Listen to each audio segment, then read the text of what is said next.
Hello friends, তুহিনের গল্পকথা YouTube চ্যানেলে আপনাদেরকে স্বাগত জানাই। আপনারা দেখছেন তুহিনের গল্পকথা ইউটিউব চ্যানেল।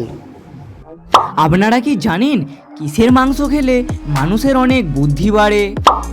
বিশ্বের কোন দেশে সবথেকে বেশি ঘূর্ণিঝড় হয়? কোন রাজ্য চা বাগানের জন্য বিখ্যাত? তো এইসব অজানা কিছু প্রশ্নের উত্তর জানতে আমাদের ভিডিওটি স্কিপ না করে প্রথম থেকে শেষ পর্যন্ত মনোযোগ সহকারে দেখতে থাকুন। তাহলে বেশি দেরি না করে চলুন ভিডিওটি স্টার্ট করা যাক। So let's start.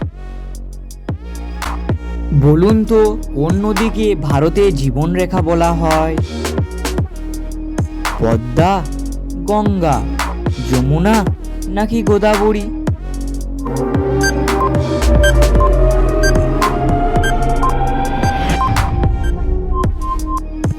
এর সঠিক উত্তরটি হলো গঙ্গা।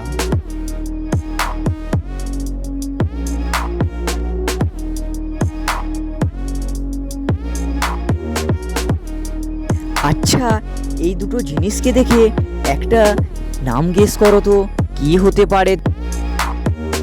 এই জিনিসটা আমরা প্রায়ই ব্যবহার করে থাকি, আর এই জিনিসটার নাম তোমাদেরকে ইংরেজিতে বলতে হবে। বলো তো কি? এর জন্য তোমাদেরকে 5 সেকেন্ড সময় দেওয়া হলো।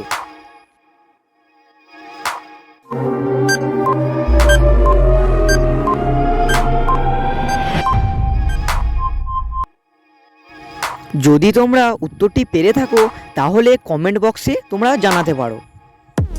এর উত্তরটি হবে সানগ্লাস। প্রথমে রয়েছে সান, দ্বিতীয় রয়েছে গ্লাস, তাহলে যোগ করলে সানগ্লাস।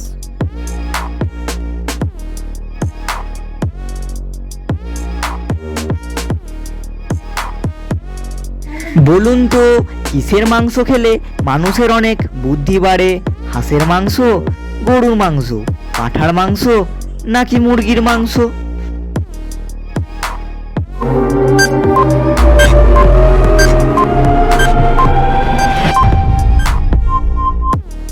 এর সঠিক উত্তরটি হলো মুরগির মাংস।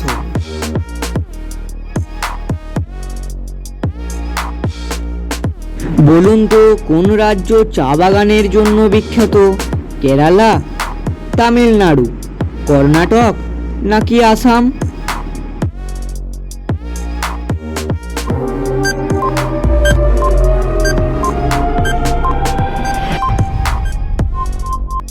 এর সঠিক উত্তরটি হলো আসাম। আসাম রাজ্য বিশ্বের বৃহত্তম চা উৎপাদনকারী অঞ্চলগুলির মধ্যে একটি, যেখানে বিশাল চা বাগান রয়েছে। ভারতের আসাম রাজ্য চা বাগানের জন্য বিখ্যাত। আসামের চা সারা বিশ্বে বিখ্যাত, বিশেষ করে আসামের কালো চায়ের জন্য। আসাম চা সারা বিশ্বে পরিচিত এবং অত্যন্ত জনপ্রিয়। আসাম চা বিশেষত এর শক্তিশালী স্বাদ এবং গাঢ় রঙের জন্য বিখ্যাত। এই রাজ্যে বিশ্বের বৃহত্তম চা উৎপাদনকারী এলাকা রয়েছে। ব্রহ্মপুত্র নদীর সমভূমি এবং আসামের সুনির্দিষ্ট জলবায়ু চা চাষের জন্য অত্যন্ত উপযোগী। বলুন তো, ভারতের কোন রাজ্যকে স্পাইসি গার্ডেন অফ ইন্ডিয়া বলা হয়?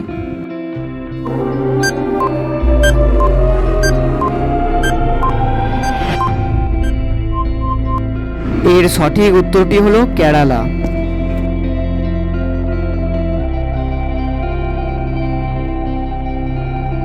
বলুন তো, কোন মোগল সম্রাট দিল্লির কুতুব মিনার সম্পূর্ণ করেন? ইলতুৎমিশ, বাবর, শাহজাহান নাকি আকবর?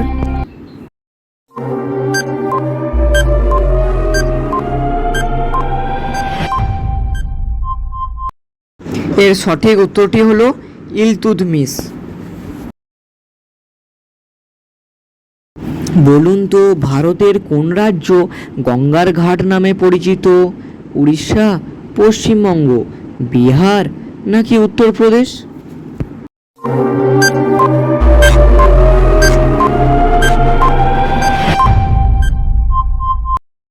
এর সঠিক উত্তরটি হলো বিহার।